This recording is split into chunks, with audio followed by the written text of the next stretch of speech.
Let me start with the conclusion. Money can buy happiness. For most people, it actually can. I know how that sounds. We were all raised on the opposite. Money can't buy happiness. Money is money, and happiness is happiness. I held on to that line for a long time myself. Whenever the number in my account crept up, and something inside me stayed just as empty, I'd tell myself that happiness was never for sale anyway, and I'd feel a little better. And then, in 2023, a large study quietly made me set that comfort down. Have you ever watched your bank balance grow while the worry stayed exactly where it was?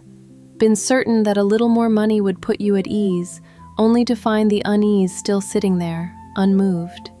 If you know that particular kind of night, stay with me, because that confusion is the whole point of tonight. I've given you the conclusion, so now let me give you the reversal. Money can't buy happiness wasn't entirely a lie. For one specific group of people, it turned out to be almost eerily true. The people who were already unhappy. The same money keeps making one person happier and stops cold in front of another. Where that line falls, and why it falls there, that's the whole of tonight's story. I want to look at how far money can carry us toward happiness, and why, for some people, the door never opens at all. And strangely enough, a philosopher from 2,000 years ago and a Nobel-winning psychologist meet at exactly the same spot. The first person in this story you've probably heard of, Epicurus, an ancient Greek philosopher born some 340 years before Christ. And he's been dealt an odd injustice. Today, Epicurean means someone who chases fine restaurants, a connoisseur of pleasure. His name has practically become the word for it.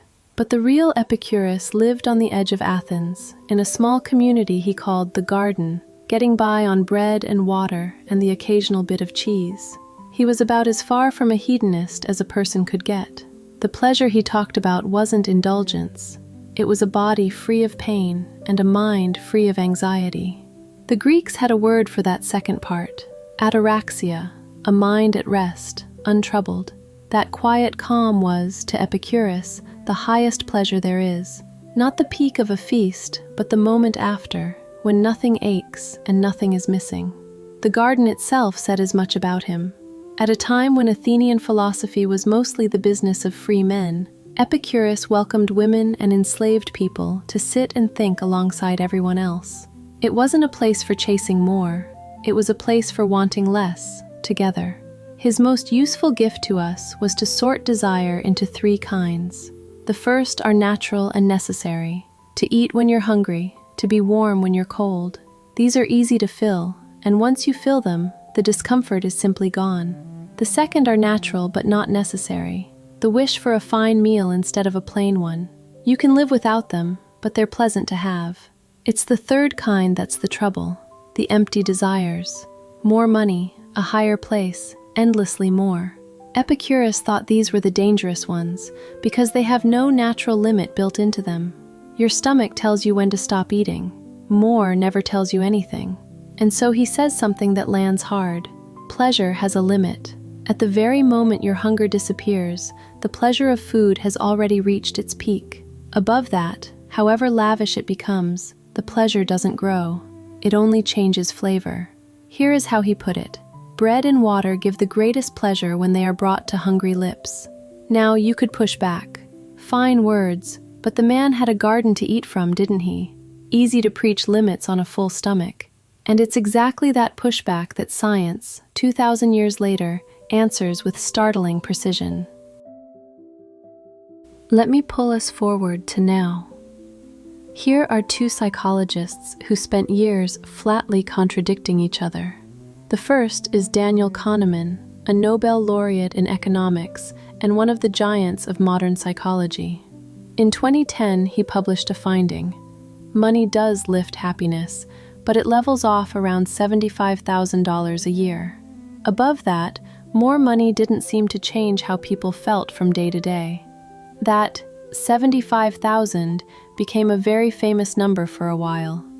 The second, a younger psychologist named Matthew Killingsworth, found the opposite. He used a smartphone app to ping people at random moments through the day and ask them, right then, how they felt. No remembering, no summing up a whole year, just the feeling, caught in the moment.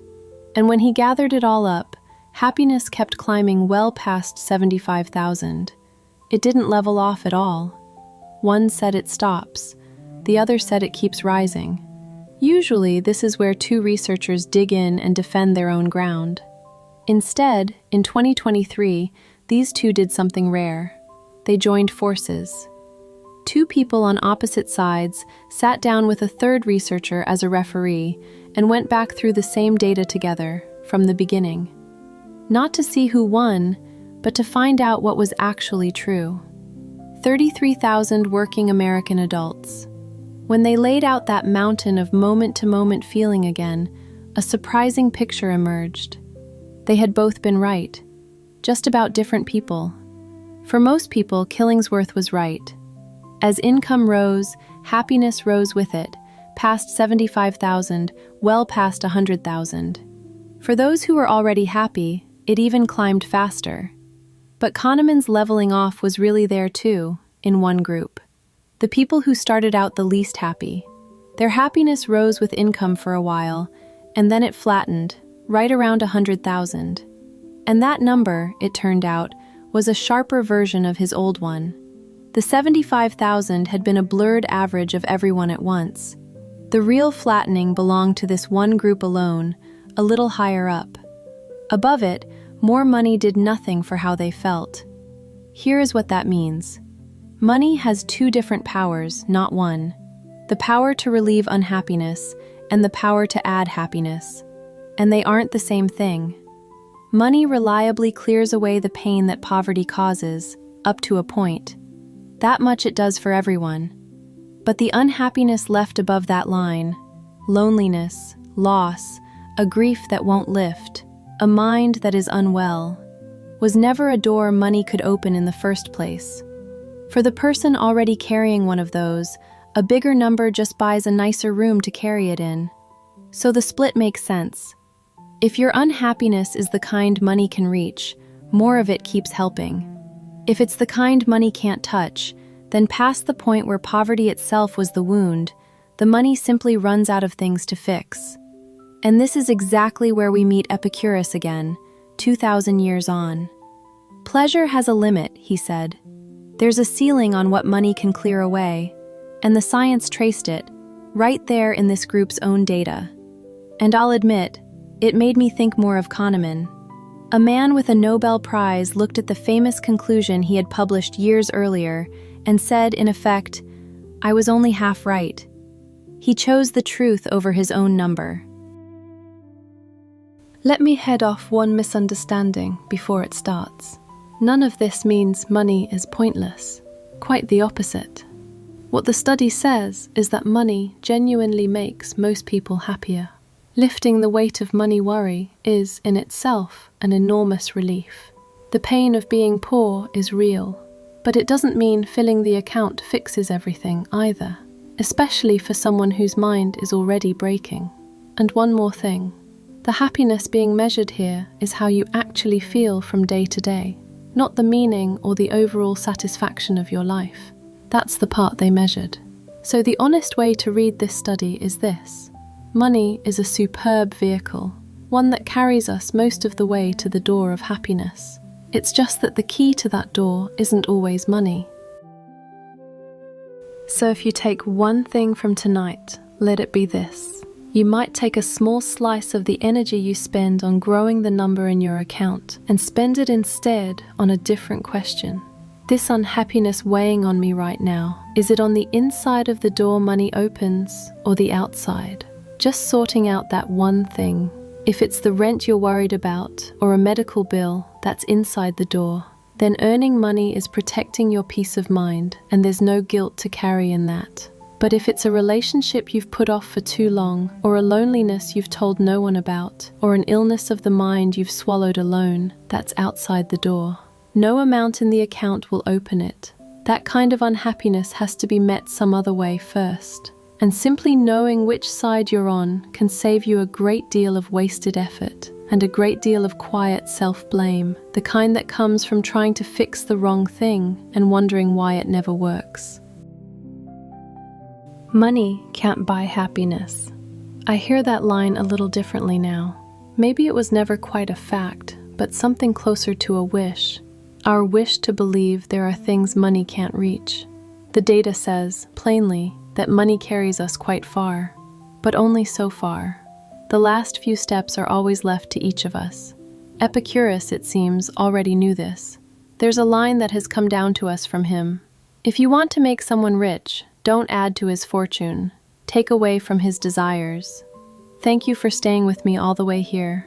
Money walked me right up to the door, got me pretty far further than I thought. But turning that handle, that part was always mine. Thought the number climbing would settle me down, one more rung up and I'd finally smile. But the account grew fuller, heavier somehow, and a corner of my chest stayed just as